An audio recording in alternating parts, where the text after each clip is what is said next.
llamo Javier Martínez y mi historia comienza en San Juan Tepepan, un pueblo al sur de Xochimilco, donde las calles huelen a tortillas recién hechas y el aire se llena del murmullo de los canales. Crecí entre puestos de flores y leyendas de espantos que los viejos cuentan después del sexto tequila. Mi madre, Rosa, me crió sola. Mi padre se fue cuando yo tenía 5 años, dejándonos solos una foto borrosa y una deuda con el tendajón de la esquina. A los 20 años, estudiaba contabilidad en una escuela nocturna y trabajaba los fines de semana cargando cajas en el mercado de Jamaica. No era fácil, pero soñaba con comprarle a mi madre una casa donde no goteara el techo cuando llovía. Todo cambió el día que conocí a Luis. Luis era un tipo alto, de sonrisa fácil, que había regresado al pueblo después de vivir en Iztapalapa. Aquí la vida es más tranquila, decía, mientras tomábamos cervezas en la plaza. Al principio me cayó bien. Él también estudiaba por las noches y sabía lo que era remar contra la corriente. Pero luego las cosas se pusieron raras. Empecé a tener accidentes. Una noche, volviendo de clases, una moto sin luces casi me atropella en una calle vacía. El conductor ni siquiera frenó. Días después, una maceta cayó desde el segundo piso de una casa y se estrelló a centímetros de mi cabeza. La dueña juró que no tenía macetas en su balcón, pero lo peor eran los sueños. Soñaba con una figura negra parada al pie de mi cama. No tenía cara, pero sentía que me observaba. A veces despertaba con moretones en los brazos o con las sábanas empapadas, como si alguien hubiera vertido agua sobre mí.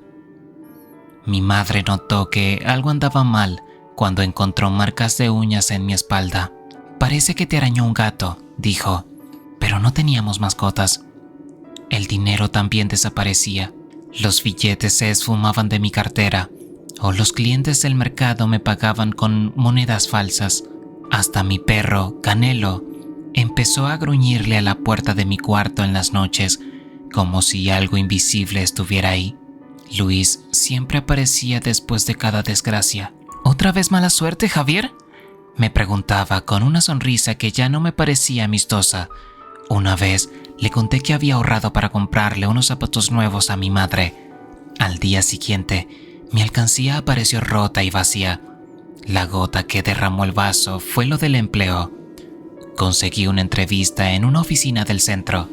Era mi oportunidad para salir adelante. Pero esa mañana, el microbús en el que viajaba se descompuso en medio de la carretera. Llegué 1 hora tarde y el puesto ya lo habían dado a otro. Esa noche, Luis me envió un mensaje. «¿Ves? El destino no quiere que salgas de aquí». Fue entonces cuando supe que algo andaba muy mal. No era mala suerte.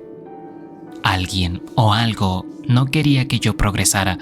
Al día siguiente, fui a ver a mi abuela, la única persona en el pueblo que sabía de estas cosas.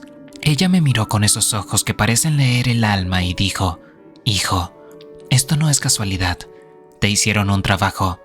La casa de mi abuela olía a copal y hierbas secas.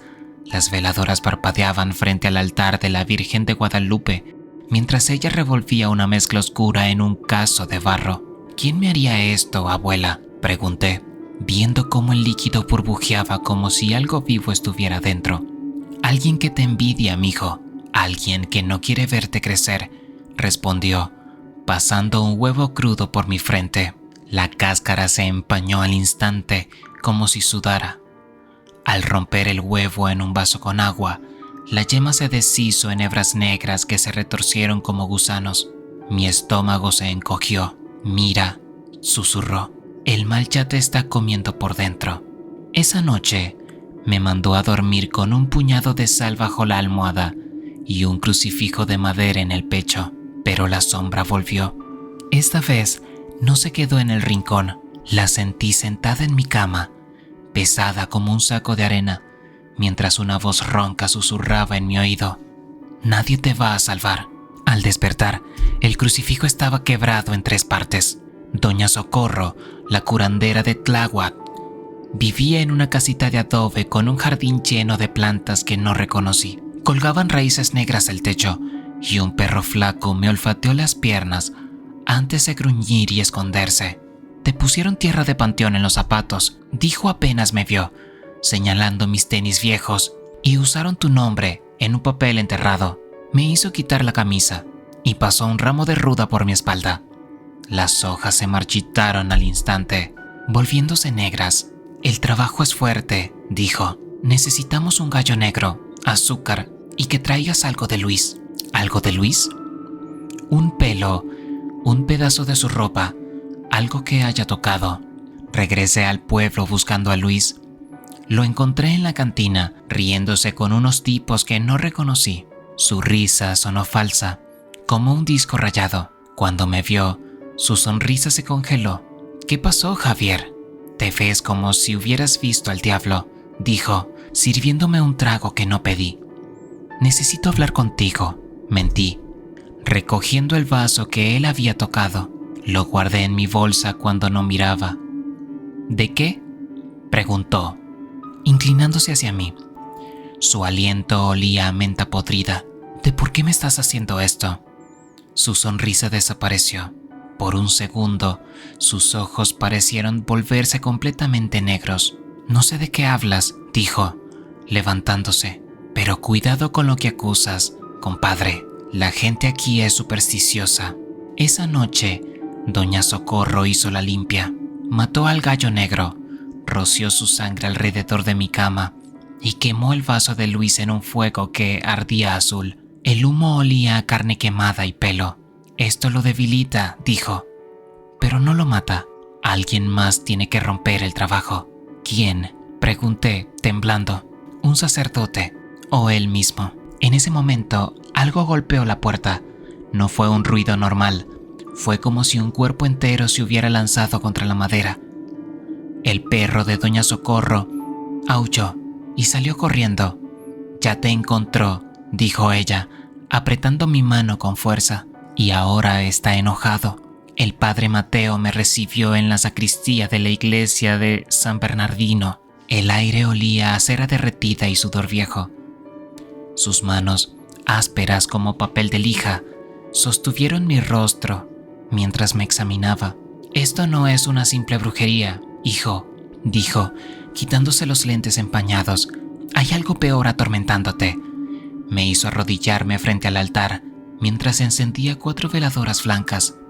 Recité el Salmo 23 con voz temblorosa, pero al llegar al verso, «aunque camine por valles de sombra de muerte», la llama de las velas se inclinó hacia mí, como si una boca invisible soplara sobre ellas.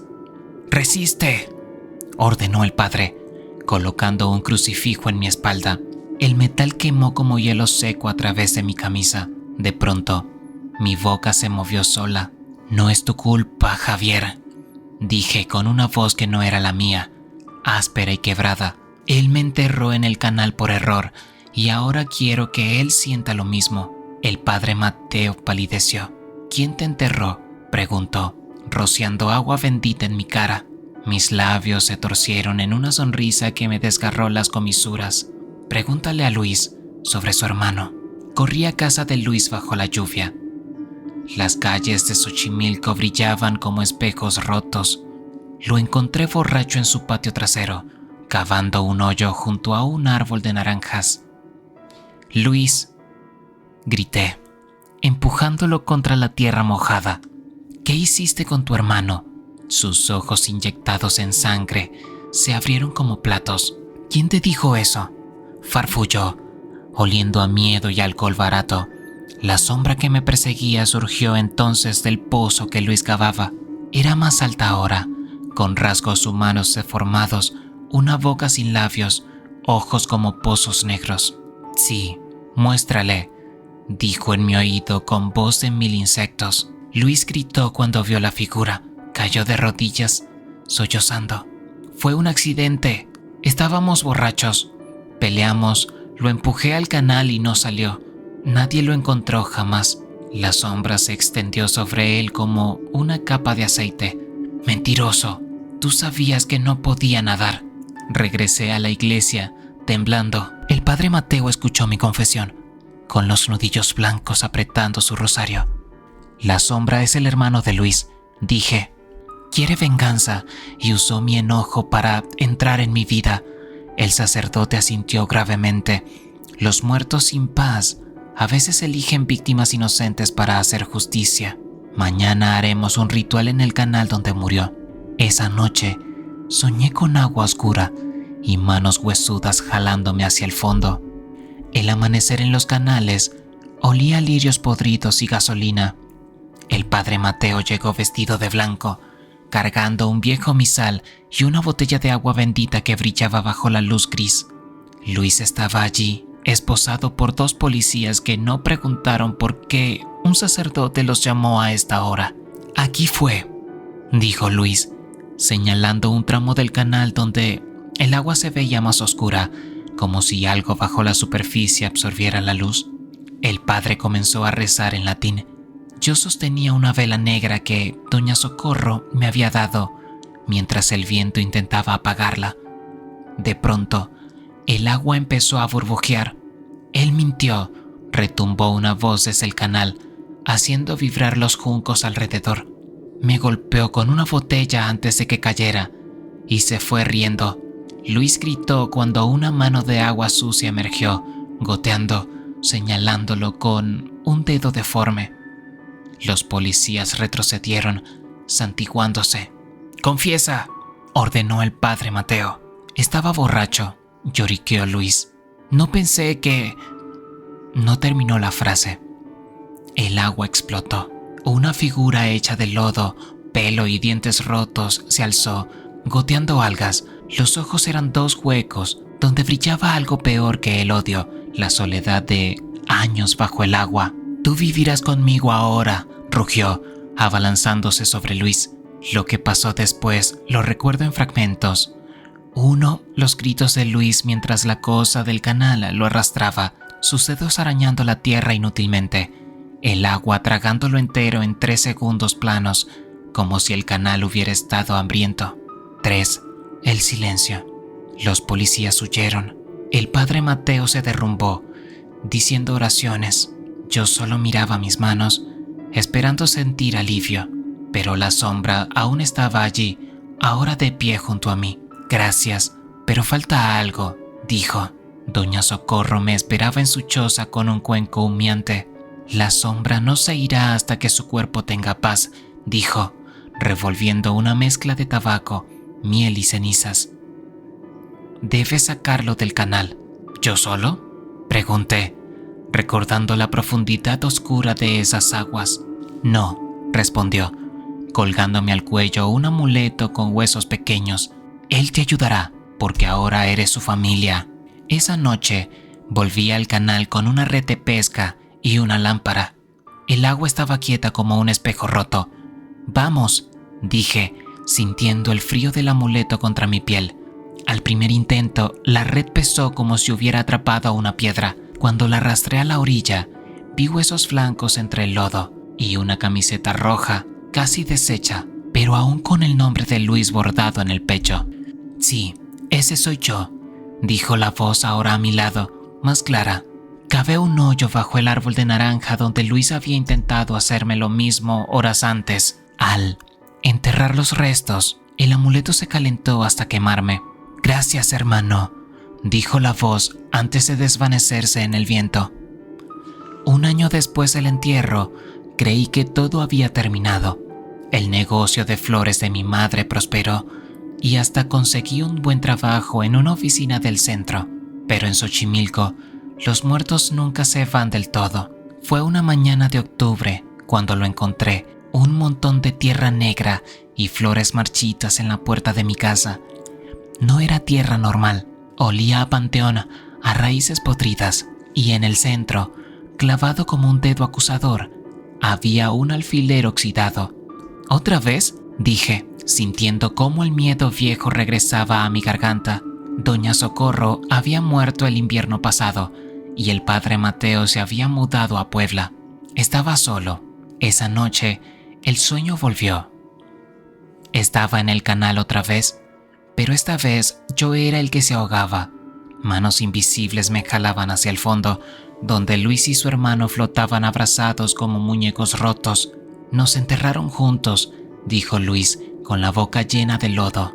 Pero tú nos separaste. Desperté ahogándome, la almohada empapada como si hubiera estado bajo el agua. En el espejo del baño, mis labios estaban morados. Al día siguiente, fui al Panteón de San Andrés. La tumba de Luis estaba abierta. No exagero, la tierra había sido removida recientemente y el ataúd de madera barata mostraba grietas frescas. Pero lo peor era lo que faltaba. El cadáver no está, dijo el velador, rascándose la cabeza. Y mire esto, señaló el interior del ataúd.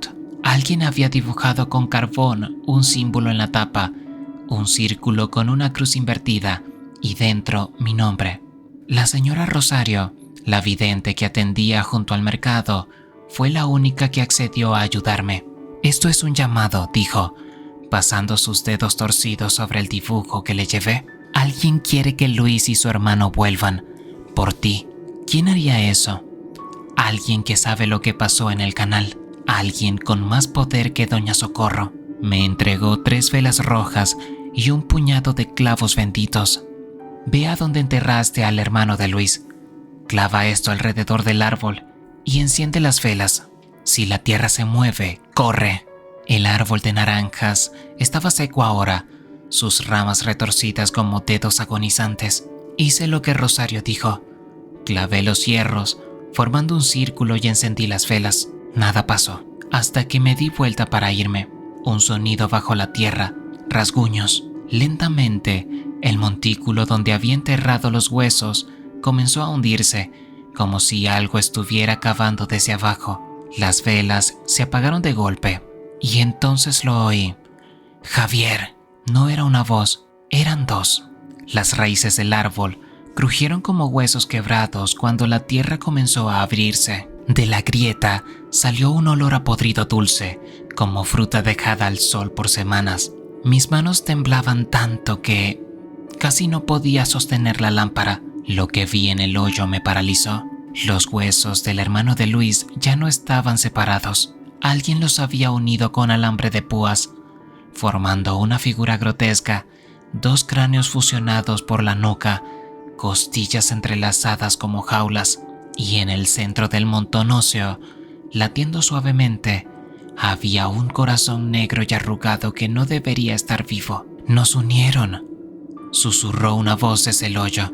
La lámpara se cayó de mis manos. En la oscuridad, escuché el sonido de huesos arrastrándose hacia mí. Corrí como nunca en mi vida. Las calles de Xochimilco parecían alargarse. Las luces de las casas se apagaban cuando pasaba. Detrás de mí, un arrastre lento pero seguro. Raspa, raspa, raspa. La señora Rosario me esperaba en su choza con la puerta entreabierta. «Sáqueme esto», grité, mostrándole los dedos manchados de tierra negra que no se lavaba. Ella miró por la ventana y palideció. «Demasiado tarde. Ya te marcaron». En mi antebrazo, donde no había tenido nada antes, apareció una mancha morada con forma de mano. Rosario encendió 4 velas en las esquinas de su cuarto y dibujó un círculo con sal alrededor de mí. «Escucha bien», dijo, colocando un cuchillo ritual en mi mano. «Esas cosas ya no son 2 almas, es una sola hambrienta. Quiere tu cuerpo para caminar otra vez. ¿Y por qué no tomó el de Luis cuando lo ahogó? Porque tú le diste sepultura. Eso te hizo familia». El cuchillo ardía en mi mano como hielo. «Hay una forma», continuó. «Debes ir al lugar donde murió el primero y dejar que te vean». ¿Que me vean? Los muertos odian ser recordados como lo que eran, humanos. Si enfrentas al hermano con su propia historia, tal vez se rompa el hechizo. El canal olía a muerte antigua. Llevaba solo el cuchillo, una foto que Rosario me dio, un retrato familiar amarillento de Luis y su hermano sonriendo, y el corazón latiendo en mi pecho como si quisiera salirse. El agua estaba quieta, demasiado quieta. «Mira», grité, sacando la foto. «Mírate». Por un segundo, nada. Entonces, el agua comenzó a hervir. 2 pares de manos emergieron. pero esta vez no eran esqueléticas. Tenían piel gris, uñas largas y en el dedo anular de la derecha el anillo de graduación que Luis siempre usaba. Los cráneos fusionados rompieron la superficie. La boca se abrió y lo que salió de ella no fue un grito, sino una canción. La misma tonada desafinada que Luis silbaba cuando estaba borracho. La canción de los hermanos sonaba como un llanto ahogado. El agua del canal empezó a subir, empujando a la criatura hacia mí. Sus 4 manos se aferraron a la orilla, mostrando algo que me heló la sangre. En cada muñeca, el mismo tatuaje descolorido de una serpiente mordiendo su cola. Nunca nos separaron, gimió la voz doble mientras avanzaba. La foto temblaba en mis manos. Ahí estaban los hermanos, jóvenes y sonrientes, pero con un detalle que no había notado. Luis tenía su brazo alrededor del cuello de su hermano, no como un abrazo, sino como un agarrón. 3 años atrás, noche del crimen, Luis y su hermano Daniel caminaban borrachos por el canal, discutiendo como siempre, por la herencia del terreno familiar. «Papá me lo dejó a mí», gritó Daniel, tambaleándose. «Mentira», escupió Luis, sacando algo del bolsillo, un cuchillo ritual con el mismo símbolo de serpiente. Él sabía que yo era el fuerte. La pelea fue breve. Un empujón, un golpe. Daniel cayó al agua, pero no murió de inmediato. «¡Hermanito!», gritó Luis, viendo cómo Daniel se aferraba a las raíces. «¡Espera!». En lugar de ayudarlo, Luis sacó el cuchillo otra vez, no para atacar, sino para cortarse la palma y dejar caer sangre al agua. «Nos veremos en la próxima vida», juró, mientras su hermano se hundía para siempre. El monstruo del canal tenía lágrimas negras corriendo por los huesos. «Él nos ató con sangre», gimió la voz de Daniel. «Pero tú nos separaste». Ahora entendía. Luis había hecho un pacto para que su hermano nunca lo dejara, ni siquiera en la muerte. Pero al enterrarlos por separado, yo había roto ese pacto y ahora buscaban un nuevo cuerpo para permanecer unidos. «No quiero hacerles daño», grité, mostrando el cuchillo de Rosario. «Solo quiero ayudarles». La criatura se detuvo. Por un segundo, vi destellos de los hombres que habían sido. Luis con su sonrisa torcida, Daniel con sus ojos tristes. «Ayúdanos a descansar», dijeron. Rosario me había advertido lo que debía hacer. Con manos temblorosas, clavé el cuchillo en mi propia palma, dejando caer la sangre sobre la foto. «Daniel Méndez», llamé, mientras el dolor me nublaba la vista. «Te libero de tu hermano». La criatura gritó. Los huesos comenzaron a separarse, el alambre de púas cayendo como serpientes muertas. Luis intentó agarrar a Daniel, pero algo los mantenía aparte ahora. El canal se iluminó con una luz fría. De las profundidades emergió una figura translúcida, un hombre joven con el rostro de Daniel. «Gracias», dijo, antes de desvanecerse en el aire. Pero Luis no se fue. Sus huesos cayeron al agua, pero su voz quedó flotando sobre la superficie. «Esto no termina». 1 año después de aquella noche, en el canal, creí que todo había terminado. El negocio de flores de mi madre prosperó, y hasta me animé a salir con una chica del pueblo. Pero en Xochimilco, las maldiciones nunca se van del todo. La primera señal fue el cuchillo ritual de Rosario, que desapareció de mi casa. Luego comenzaron los sueños.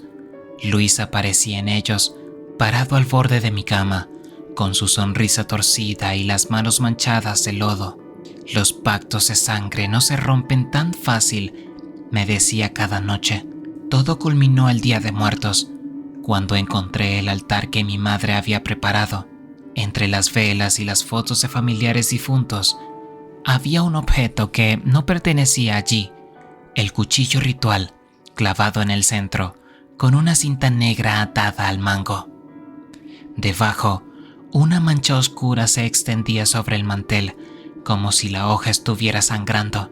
Esa noche, el canal amaneció cubierto de flores marchitas. Los vecinos murmuraban sobre un espectro que rondaba los embarcaderos, un hombre alto que olía a alcohol y tierra mojada. Yo sabía la verdad. Luis no descansaría hasta arrastrarme a su mundo. Decidí enfrentarlo donde todo comenzó. Llevé conmigo la única foto que quedaba de los hermanos juntos, una vela negra y un puñado de sal. El canal brillaba bajo la luna llena, sus aguas quietas como un espejo roto. Luis Méndez, llamé, rompiendo el silencio de la noche. Vine a terminar lo que empezaste. El aire se enfrió de golpe. Primero fue un burbujeo en el agua, luego una mano huesuda emergió, agarrando la orilla. Luis salió del canal, pero ya no era el monstruo de huesos fusionados.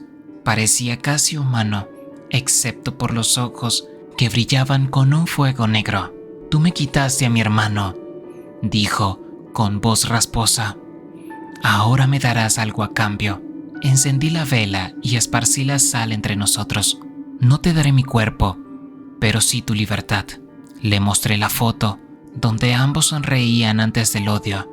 «Daniel ya descansó. Es tu turno». Por primera vez, vi duda en sus ojos. El agua del canal comenzó a subir, envolviéndolo como un abrazo. «¿Él me perdonó?», preguntó con voz quebrada. No tuve que responder. Las campanas de la iglesia de San Bernardino sonaron a medianoche, y algo en ese sonido lo deshizo. Luis se desvaneció como humo sobre el agua, dejando solo una voz. «Gracias, hermano». Desde entonces, el canal ha permanecido en calma.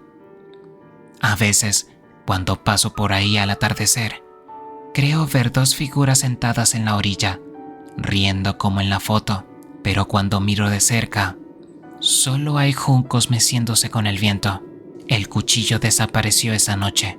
Solo quedó la mancha en el mantel del altar, que no se borra por más que mi madre lo lave. Es un recordatorio de que, en Xochimilco, los muertos y los vivos a veces comparten más de lo que creemos, y que algunas maldiciones no se rompen, sino que se transforman en algo distinto, algo que tal vez, con el tiempo, pueda llamarse paz.